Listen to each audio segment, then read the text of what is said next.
56 inch চীনা এতিয়া দেখুৱাবৰ সময় আহি পৰিছে। এতিয়া আৰু এয়াৰ ষ্ট্ৰাইক, এতিয়া কেবিনেট বৈঠক, এতিয়া প্ৰেছ মিট, এতিয়া মিছাইল টেষ্ট কৰা, এইবিলাকৰ সময় নাই।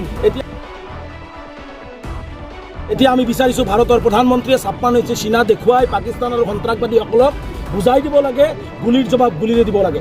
26 জনক মাৰিছে, 26,000ক হত্যা কৰি দেখুৱাই দিব লাগে যিসকলে এইবিলাক কাম কৰে, যিবিলাকে মানুহ মাৰে, যিবিলাকে মানুহক এনেকুৱা ধৰণৰ ভাৰতত সোমাই মানুহক হত্যা কৰে, তেওঁলোকক মানে গুলিয়াই হত্যা কৰিব লাগে। আৰু সন্ত্ৰাসবাদীক যিসকলে আশ্ৰয় দি আছে যে পাকিস্তানক, আমি বিচাৰিছোঁ যে এনেকুৱা ধৰণৰ পাকিস্তানক মই ভাবোঁ ভাৰত চৰকাৰে সৰ্বশক্তি প্ৰয়োগ কৰি বিশ্বৰ মানচিত্ৰৰ পৰা তেওঁলোকক নিক্ষেপ কৰাৰ ব্যৱস্থা গ্ৰহণ কৰিবলৈ। এতিয়া বহি থকাৰ সময় নাই, 1 মিনিট সময় নষ্ট নকৰাকৈ মই ভাবোঁ ভাৰত চৰকাৰে ব্যৱস্থা গ্ৰহণ কৰিব লাগে। এতিয়া আৰু কথা কোৱাৰ সময় নাই। গতিকে প্ৰথম কথা হৈছে, যোৱা পৰহি পাকিস্তান মদতপুষ্ট আৰু পাকিস্তানৰ সহযোগত ভাৰতৰ পৰ্যটকৰ ওপৰত যি বৰ্বৰ আক্ৰমণ পেহেলগামত কৰিলে আৰু 26জনকে মানুহক নিহত কৰিলে, এই কাৰ্যটোক আমি সদৌ অসম সংখ্যালঘু তীব্ৰভাৱে নিন্দা কৰিছোঁ, গৰিহণা দিছোঁ। এনেও বৰ্বৰ কাণ্ড আচলতে মানুহে কেতিয়াও কৰিব নোৱাৰে, যিহেতু এইবিলাক অমানুহে কৰিছে। গতিকে মই ভাৰতৰ প্ৰধানমন্ত্ৰী ডাঙৰীয়াক কৈছোঁ যে 56 ইঞ্চি চীনা এতিয়া দেখুৱাবৰ সময় আহি পৰিছে।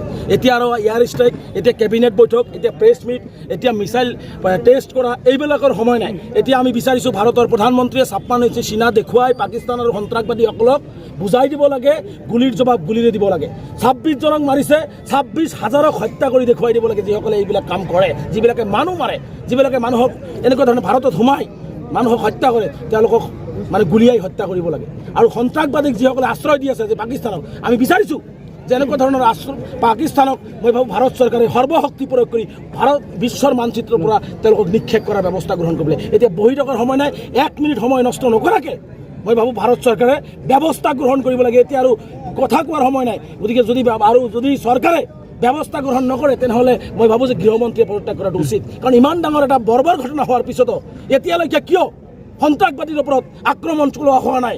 কিয় পাকিস্তানক বুজাই দিয়া হোৱা নাই যে ভাৰতৰ গাত হাত দিলে কিন্তু পৰিণাম ভয়াৱহ হয়, ভাৰতৰ গাত হাত দিলে জুই কিন্তু ভালকৈ জ্বলে? এই কথাটো কিয় এতিয়ালৈকে ভাৰতৰ প্ৰধানমন্ত্ৰী গৃহমন্ত্ৰী বুজাই দিয়া নাই? গতিকে আমি আহ্বান জনাইছোঁ, আমি সমগ্ৰ অসমৰ মুছলমানসকল, ধৰ্মীয় সংখ্যালঘুসকল এই মুহূৰ্তত দুখৰ সময়ত আমি ভাৰতবৰ্ষৰ প্ৰধানমন্ত্ৰীৰ লগত আছোঁ।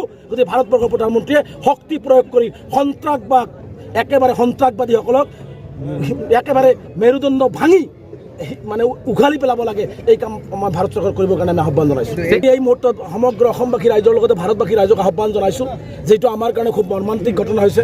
আমি এই মুহূৰ্তত সংযম ৰক্ষা কৰি ইজনে আনজনৰ সহযোগিতা আগবঢ়াই আমি সন্ত্ৰাসবাদ কেনেকৈ নিৰ্মূল কৰিব পৰা যায়, পাকিস্তানক কেনেকৈ ইয়াৰ যোগ্য প্ৰত্যুত্তৰ দিব পৰা যায়, তেওঁলোকক বুজাই দিব কেনেকৈ পৰা যায়, এই মুহূৰ্তত আমি ভাবোঁ যে ভাৰতবৰ্ষৰ সকলো জাতি জনগোষ্ঠী ধৰ্মৰ লোকে একেলগে একত্ৰিত হৈ ভাৰতবাসী হৈ, কাৰণ এই আক্ৰমণ কেৱল 28জন মানুহৰ ওপৰত 26জন মানুহৰ ওপৰত কৰা হোৱা নাই, সমগ্ৰ ভাৰতবাসীৰ ওপৰত আক্ৰমণ হৈছে। গতিকে ইয়াত হিন্দু মুছলমানৰ কথা নাই, ভাৰতবাসীৰ ওপৰত যিহেতু আক্ৰমণ হৈছে, আমি একেলগে ইয়াৰ যোগ্য প্ৰত্যুত্তৰ দি সন্ত্ৰাসবাদীসকলক শেষ কৰিব লাগে, পাকিস্তানক শেষ কৰিব লাগে।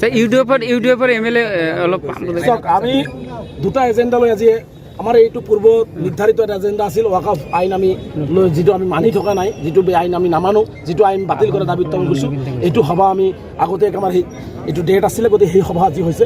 আজি আমি ভাৰত চৰকাৰক স্পষ্টভাৱে কৈছোঁ যে অসমৰ মুছলমানে, অসমৰ ধৰ্মীয় সংখ্যালঘু ৱাকফ আইন নামানে। গতিকে এই আইন বাতিল কৰিবই লাগিব, কাৰণ আমাৰ কবৰস্থানৰ ওপৰত, আমাৰ মছজিদৰ ওপৰত, আমাৰ মাদ্ৰাছাৰ ওপৰত কোনোবাই হস্তক্ষেপ কৰিব, চৰকাৰ প্ৰশাসনে হস্তক্ষেপ কৰিব, সেইটো আমি কেতিয়াও মানি নলওঁ।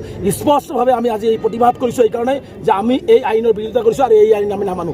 যেতিয়ালৈকে এই আইন বাতিল নহয়, তেতিয়ালৈকে আমি গণতান্ত্ৰিকভাৱে আন্দোলন কৰিম, ৰাজপথত বৌদ্ধিকভাৱে কৰিম আৰু আইনগতভাৱে কৰিম। লগতে আজি দেখিছোঁ অসমৰ মুখ্যমন্ত্ৰী হিমন্ত বিশ্ব শৰ্মা ডাঙৰীয়াই সময়ে সময়ে উচ্ছেদ কৰিছে।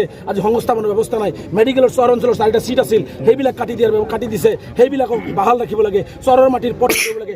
বসুন্ধৰাত আমাৰ মানুহে মাটি বাইলাক কৰিব লাগে। কেৱল মাত্ৰ হিমন্ত বিশ্ব শৰ্মা ডাঙৰীয়াই সাম্প্ৰদায়িক বিঘবাস্প বিয়পাই সাম্প্ৰদায়িক নীতিৰে কেৱল ধৰ্মীয় সংখ্যালঘুসকলক অসমৰ মানচিত্ৰৰ পৰা নিক্ষেপ কৰিবৰ কাৰণে হিমন্ত বিশ্ব শৰ্মাই এই ধৰণৰ অন্যায়বিলাক কৰি আছে।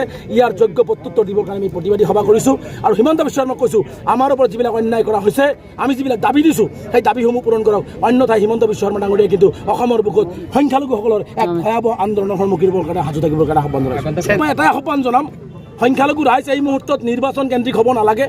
জাতি বিপদত, হিমন্ত বিশ্ব শৰ্মাই নিৰ্মমভাৱে সংখ্যালঘু জাতিটোক নিক্ষেপ কৰাৰ ষড়যন্ত্ৰ ৰচনা কৰিছে ভাৰত চৰকাৰে ভাৰতৰ মুছলমানসকলক নিক্ষেপ কৰাৰ ষড়যন্ত্ৰ ৰচনা কৰিছে গতিকে আমি ভাবোঁ নিৰ্বাচনটোক আমি পিছলৈ ঠেলি দি আমি সকলোৱে ঐক্যবদ্ধতাৰে ধৰ্মীয় সংখ্যালঘুসকলৰ ওপৰত যি নিৰ্মম আক্ৰমণ অৰ্থনৈতিক সামাজিক শৈক্ষিক সাংস্কৃতিক যি আক্ৰমণ চলিছে এই আক্ৰমণ প্ৰতিহত কৰিবৰ কাৰণে সংখ্যালঘু ৰাইজক মই আমচুৰ পতাকা তলত একত্ৰিত হ'বৰ কাৰণে আহ্বান জনাইছোঁ